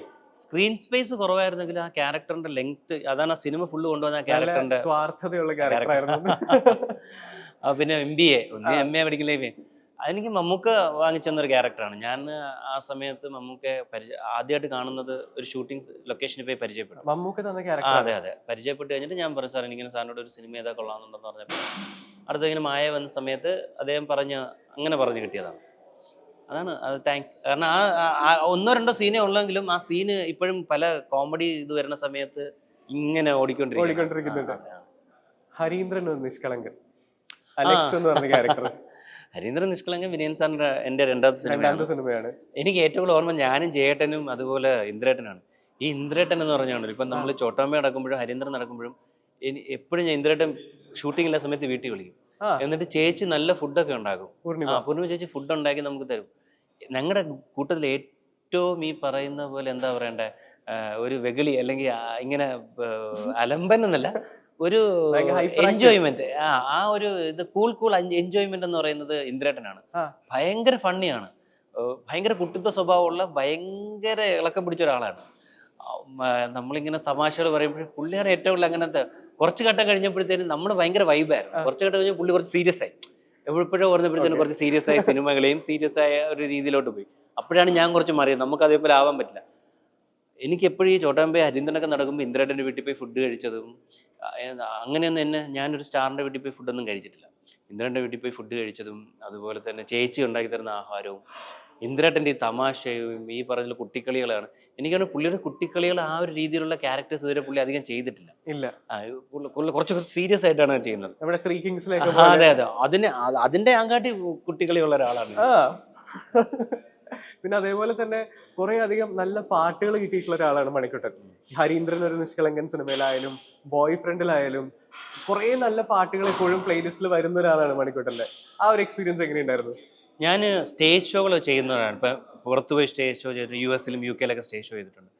അപ്പോൾ സംഭവം എന്താണെന്ന് വെച്ചാൽ അവിടെ കളിക്കുന്നത് വേറെ ആൾക്കാരുടെ, വേറെ സിനിമയിലെയും വേറെ ആർട്ടിസ്റ്റ് പെർഫോം ചെയ്ത പാട്ടുകളാണ്. എനിക്ക് ഭയങ്കര ആഗ്രഹം ഞാൻ പെർഫോം ചെയ്ത സിനിമകൾ ഡാൻസ് ചെയ്യണം, പാട്ടുകൾ ഡാൻസ് ചെയ്യണം എന്നുള്ളതാണ്. ഇപ്പം എനിക്ക് ചോട്ടാ മുംബൈയുള്ള സിനിമ ഇങ്ങനെ സക്സസ് ആയി വന്ന സമയത്ത് നമ്മൾ ചെയ്തൊരു പാട്ട് സ്റ്റേജിൽ പെർഫോം ചെയ്യാൻ സാധിക്കുന്നു. അതാണ്. അതുപോലെ ബോയ് ഫ്രണ്ടിൽ റംസാൻ നിലാവത്തെ ഈ സ്വീറ്റ് ആയിട്ടുള്ള ഇപ്പം പഞ്ചാര ഉമ്മതര എന്നുള്ളൊരു താരാട്ട് പാട്ട് വരികയാണ്. അതൊക്കെ കേട്ടിട്ട് പലരും വിളിച്ച് ആ താരാട്ടിനെ കുറിച്ച് പറയുമ്പോൾ വലിയ സന്തോഷം. അങ്ങനെ പാട്ടുകൾ കിട്ടി. ഇപ്പം കന്നിപ്പെണ്ണ എന്നുള്ള സോങ് ഹരീന്ദ്രനിലെ, അത് റൊമാൻറ്റിക് സോങ് ആണ്. അപ്പം ഇങ്ങനെയുള്ള സോങ് കിട്ടുന്നതല്ല, സ്റ്റേജ് പെർഫോമൻസിന് നമുക്ക് സോങ് കിട്ടുമ്പോൾ നമുക്ക് ഭയങ്കര സന്തോഷമാണ്. ഇപ്പം ഞാൻ അതാണ് സെലിബ്രേറ്റ് ചെയ്യുന്നത്. ഇപ്പം ചോട്ടാ മുംബൈ ആയാലും ഒരു അടിപൊളി പാട്ട് വരുമ്പോൾ അടുത്ത സ്റ്റേജിൽ ഞാൻ എൻ്റെ പാട്ടിലാണ് ഡാൻസ് ചെയ്യാൻ പോണത്, വേറെ ആൾക്കാരുടെ പാട്ടിലല്ല. ഈ വാസ്കോ ഡ ഗാമ പാട്ട് നോക്കിയാലും സ്റ്റാർട്ടിങ്ങിലെ കുറച്ച് പോർഷൻ ലാലേട്ടന്റെ കഴിഞ്ഞ് കഴിഞ്ഞാൽ പിന്നെ സ്കോർ ചെയ്യുന്നത് ഇന്ദ്രേട്ടനും മണിക്കുട്ടൻ ചേട്ടനുമാണ്. അതെ, അത് ലാൽ സാറാണ് പറഞ്ഞത്. കാരണം ലാൽ സാറിന് ഡാൻസ് ചെയ്യാൻ ഭയങ്കര ആഗ്രഹമുള്ള ആളാണ്, നന്നായി ഡാൻസ് ചെയ്യുകയും ചെയ്യും. അപ്പം ലാൽ സാർ കുറച്ച് കഴിഞ്ഞാൽ ഈ അവർ കേട്ടെ പിള്ളേർ കളിക്കട്ടെ എന്ന് പറഞ്ഞ് ലാൽ സാർ ഒരു സ്പേസ് എന്താണ്, അതിപ്പോൾ അൻവർക്ക് മാസ്റ്റർ, പ്രസന്ന മാസ്റ്റർ അതിനെ കൊണ്ട് അതങ്ങ് കസറി. ഇനി അടുത്തത് മഹേഷിന്റെ പ്രതികാരം തമിഴില് റീമേക്ക് ചെയ്തിട്ടുണ്ടായിരുന്നു, നിമർ. അതില് നമ്മുടെ നമിത പ്രമോദ് ഉണ്ടായിരുന്നു. എനിക്ക് തോന്നുന്നു അപർണ ബാലമുരളിയുടെ ക്യാരക്ടറാണ് ചെയ്തിട്ടുള്ളത്, ഞാൻ കണ്ടിട്ടില്ല. സോ അതില് മണിക്കുട്ടന് ഒരു സ്പേസ് ഉണ്ടായിരുന്നു അല്ലേ?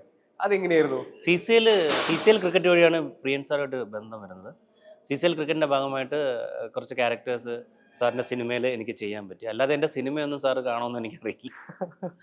അതുപോലെ ഇപ്പം നിമിർ എന്നാണ് സിനിമയുടെ പേര്, നിമിർ. ഒപ്പം പിന്നെ കോവിഡ് സമയത്ത് ഈ പറയുന്ന പോലെ നവരസ, മണിരത്നം സാർ പ്രൊഡ്യൂസ് ചെയ്ത ഒരു പ്രൊജക്റ്റിൽ പ്രിയൻ സാർ ഡയറക്റ്റ് ചെയ്തതിൽ നവരസയിൽ മെയിൻ റോൾ ചെയ്യാൻ പറ്റി. അതൊക്കെ ഈ CCL ക്രിക്കറ്റിലൂടെ വന്നതാണ്. ക്രിക്കറ്റ് എനിക്ക് അധികം അറിയൊന്നുമില്ല, ഈ നാട്ടിൻ പുറത്ത് കളിച്ചിട്ടുള്ള ക്രിക്കറ്റ് ഉള്ളൂ, അല്ലാതെ ഗാഡ്ജറ്റ് പാഡൊക്കെ കിട്ടിയുള്ള ക്രിക്കറ്റ് അറിയില്ല. എന്നിട്ട് ഞാൻ പഠിച്ച് മാക്സിമം ശ്രമിച്ച് എന്നാൽ കഴിയുന്ന രീതിയിൽ കളിക്കാൻ ശ്രമിച്ചു. എന്നാൽ വലിയ ക്രിക്കറ്റർ ആയതുമില്ല. പക്ഷെ അതുകൂടെ എനിക്ക് സിനിമ കിട്ടി എനിക്ക്. അപ്പൊ ആ ഒരു കഷ്ടപ്പാടിന് പ്രിയൻ സാർ കാണുകയും പുള്ളി എനിക്ക് സിനിമയിലോട്ട് അവസരം തരികയും ചെയ്തതാണ്. ഇനി നമുക്ക് ലാസ്റ്റത്തെ റൗണ്ടാണ് rapid fire. an idea that changed your life. അത് ഞാനൊരു ആക്ടിങ് സ്റ്റുഡൻ്റ് ആണ് എന്ന് മനസ്സിലാക്കിയ ഐഡിയ. അത് എപ്പോഴും മനസ്സിലായി. അത് കുറേ കാലം ഞാൻ സിനിമയൊക്കെ നല്ല രീതിയിൽ പൊയ്ക്കൊണ്ടുവന്ന ഒരു സ്ട്രഗ്ലിംഗ് പീരീഡ് വന്നു. ആ പീരീഡിലാണ് ഇനി എന്താണെന്നുള്ള മുന്നോട്ടുള്ള ചിന്ത വന്നപ്പോഴത്തേനാണ് ഇനി എൻ്റെ പഠിത്തം മുടങ്ങി, ഇനി ജോലിക്ക് വേറെ പോകാൻ പറ്റില്ല, ഇതാണ് എൻ്റെ നല്ല ജോലി, ഇതെനിക്ക് നല്ലൊരു പ്ലാറ്റ്ഫോം ദൈവം തന്നിട്ടുണ്ട്. അപ്പോഴാണ് ആ ഐഡിയ എന്താണ് ഇനി മുന്നോട്ട്. നമുക്ക് ഏത് വിഷമഘട്ടം വരുമ്പോൾ നമ്മൾ ഉണർന്നിരുന്ന് അതിനെക്കുറിച്ച് ചിന്തിച്ചാലേ നമുക്ക് അതിനുള്ള ഒരു സൊല്യൂഷൻ കണ്ടെത്താൻ സാധിക്കുള്ളൂ. അങ്ങനെ ഉണർന്നിരുന്ന് ചിന്തിച്ചതിൻ്റെ സൊല്യൂഷനാണ് ഒരു ആക്ടിങ് സ്റ്റുഡൻ്റായി മാറുക എന്നുള്ളത്. അതാണ് എൻ്റെ ഏറ്റവും നല്ലൊരു ഐഡിയ ആയി ഫീൽ ചെയ്തത്. ഗ്രേറ്റ്. ഇനി stupidest rumor that you have heard about you? എൻ്റെ കല്യാണം നാളെ നടക്കും, മറ്റന്നാൾ നടക്കും, നാളെ നടക്കും, മറ്റന്നാൾ നടക്കും എന്നിങ്ങനെ നടന്നുകൊണ്ടിരിക്കുന്നു. ഇത് തുടക്കത്തില് കേൾക്കുമ്പോൾ നമുക്കൊരു ഞെട്ടലുണ്ടാവുമല്ലോ. എനിക്ക് അങ്ങനത്തെ ഞെട്ടലൊന്നുമില്ല. ശീലമായതുകൊണ്ടാണോ അല്ലെങ്കിൽ അത് കാര്യം കൊടുക്കാം? അങ്ങനെയല്ല, ഒരു സമയത്ത് കല്യാണം ഭയങ്കര സ്വപ്നം കണ്ടിരുന്ന ആളാണ്, അതുകൊണ്ട് പിന്നെ ഇപ്പൊ അതിൽ നിന്നൊക്കെ മാറി. Okay, nice. ഇനി അടുത്തത് 24 hours with someone from the film industry, what you would like to do with them? 24 മണിക്കൂർ എനിക്ക് മമ്മൂട്ടി സാറുമായിട്ട് എനിക്ക് അധികം സമയം സ്പെൻഡ് ചെയ്യാൻ കിട്ടിയില്ല. ഇപ്പം ചില യങ്സ്റ്റേഴ്സ് ആക്ടേഴ്സൊക്കെ വന്നിട്ട് ഞാൻ മമ്മൂക്കയുടെ വീട്ടിൽ പോയി, അല്ലെങ്കിൽ അവർ മമ്മൂക്കയായിട്ട് സംസാരിച്ചു, അവർ ലഞ്ച് കഴിച്ചുകൊണ്ടിരുന്നപ്പോൾ അവരുടെ സിനിമയെക്കുറിച്ച് ഒരുപാട് കാര്യങ്ങൾ പറഞ്ഞു. എനിക്ക് അങ്ങനത്തെ അവസരം കിട്ടിയിട്ടേ ഇല്ല. ഒരു സിനിമയിൽ അഭിനയിച്ചിട്ടുണ്ടെന്നല്ലാതെ എനിക്ക് പുള്ളിയായിട്ട് കുറച്ച് സമയം സ്പെൻഡ് ചെയ്യണമെന്ന് ഭയങ്കര സംസാരിച്ചിരിക്കണമെന്ന് എനിക്ക് മാത്രമേ കുറച്ച് അവസരം കിട്ടിയിട്ടുള്ളൂ. അപ്പൊ അത് ചൂസ് ചെയ്യുകയാണെങ്കിൽ മമ്മൂക്കയായിരിക്കും. നൈസ്. ഇനി റിപ്പീറ്റഡ്ലി കേൾക്കുന്ന ഒരു പാട്ട്? റിപ്പീറ്റഡ്ലി അത് ഞാൻ റഹ്മാൻ സാറിന്റെ വലിയ ഫാനാണ്. അത് എൻ്റെ ഏറ്റവും ഫേവറേറ്റ് പൂക്കുൾ ഒളിന്തിരിക്കും പനിക്കൂട്ട അതിശയം, ജീൻ സിനിമ. അതിന് ഞാൻ എത്ര കേട്ടാലും എനിക്ക് മടുക്ക് തോന്നാറില്ല. ഇപ്പോഴാണ് മണിക്കുട്ടൻ സിനിമയിലേക്ക് ഡെബ്യൂ ചെയ്യുകയാണെന്നുണ്ടെങ്കിൽ ആരുടെ കൂടെ അല്ലെങ്കിൽ എന്ത് ടൈപ്പ് സിനിമകൾ ചെയ്യാനും ആരുടെ കൂടെ അഭിനയിക്കാനാണ് ആഗ്രഹം? ഞാനിപ്പോൾ ഈ റീസെൻ്റ് ആയിട്ട് എൻ്റെ ഒരു ഫ്രണ്ട് ഫ്രണ്ട് അല്ല, ഒരു ഡയറക്ടറുടെ അവസരം ചോദിച്ചപ്പോൾ പുള്ളി എൻ്റെ അടുത്ത് പറഞ്ഞെന്ന് പറഞ്ഞാൽ, നീ കുറച്ച് നാൾ സിനിമയിൽ നിന്ന് വിട്ടിട്ട് ആക്ടിങ് പഠിക്കാൻ പോകും, എവിടെയെങ്കിലും പഠിച്ചിട്ട് തിരിച്ചു പോവാം. അപ്പം ഞാൻ വിചാരിച്ചു സിനിമയിൽ നിന്ന് വിട്ടിട്ട് ആക്ടിങ് പഠിക്കാൻ പോകാൻ പറ്റില്ല, അത് കാരണം എനിക്ക് സിനിമ വിട്ട് ചിന്തിക്കാനേ പറ്റില്ല. ഞാൻ പിന്നെ ആക്ടിങ് കോഴ്സിനെ കുറിച്ച് അന്വേഷിച്ചപ്പോൾ എല്ലാം 1 വർഷമാണ്. ഈ 1 വർഷം മാറി നിൽക്കുക എന്ന് പറയുന്നത് എനിക്ക് സിനിമയിൽ നിന്ന് മാറിയിരിക്കുന്ന ചിന്തിക്കാനേ പറ്റില്ല. ഓക്കെ, ഇപ്പം ചില സിനിമകൾ ഗ്യാപ്പ് വന്നാലും അടുത്ത സിനിമ ഉണ്ട് എന്നൊരിതുണ്ട്. അപ്പം അങ്ങനെ സിനിമയിൽ നിന്ന് മാറി നിൽക്കാനോ അല്ലെങ്കിൽ സിനിമയിൽ ഒരു ഗ്യാപ്പ് ഇടാനോ ഞാൻ ആഗ്രഹിക്കുന്നില്ല. അങ്ങനെ ഒരു മാനസികാവസ്ഥ ഉള്ളതുകൊണ്ട് തന്നെ ഏത് സിനിമയിലും അങ്ങനെ ഡെബ്യൂ ഇല്ല. എന്നെ ആര് വിളിച്ചാലും ഞാൻ പറഞ്ഞു, ഞാനൊരു ആക്ടിങ് സ്റ്റുഡൻ്റായി കാണുന്നത്, ആര് വിളിച്ചാലും ആ ക്യാരക്ടർ മനോഹരമായിട്ട് ചെയ്യുക എന്നുള്ളതേ ഉള്ളൂ. അതുകൊണ്ട് ആരെങ്കിലും വിളിക്കുക, ആ ക്യാരക്ടർ ചെയ്യുക എന്നുള്ളതാണ് എൻ്റെ മനോധർമ്മം. സിനിമ ചെയ്യുന്ന സമയത്തൊക്കെ കുറെ ട്രോളുകൾ പോസിറ്റീവായിട്ടും നെഗറ്റീവായിട്ടും നമ്മൾ സോഷ്യൽ മീഡിയയിൽ അല്ലെങ്കിൽ യൂട്യൂബിലൊക്കെ ആയിട്ട് കാണാറുണ്ട്. ട്രോളുകൾ എങ്ങനെ ആസ്വദിക്കുന്ന ആളാണോ, അല്ലെങ്കിൽ ഇത് വേണ്ടായിരുന്നു? വിഷമം വരാറില്ല. വിഷമം വന്നാൽ വർക്കൗട്ട് ചെയ്ത വിഷമങ്ങളെ 2 ലെഗ് പ്രസ് ചെയ്ത് അതിനെ മാറ്റി. അതിന് തരാത്ത അത്രയും വേദന വേറെ ഒന്നിനും തരാൻ പറ്റില്ല. തീർന്നതൊക്കെ. എന്തായാലും താങ്ക് യു സോ മച്ച്. ഇതേപോലെ റീ റിലീസുകളും വരട്ടെ, അതിന്റെ കൂടെ നല്ല നല്ല പുതിയ സിനിമകൾ ഇനിയും നമ്മളെ ഇൻസ്പയർ ചെയ്യുക. Thank you. Thank you so much for entertaining us for so long. Thank you.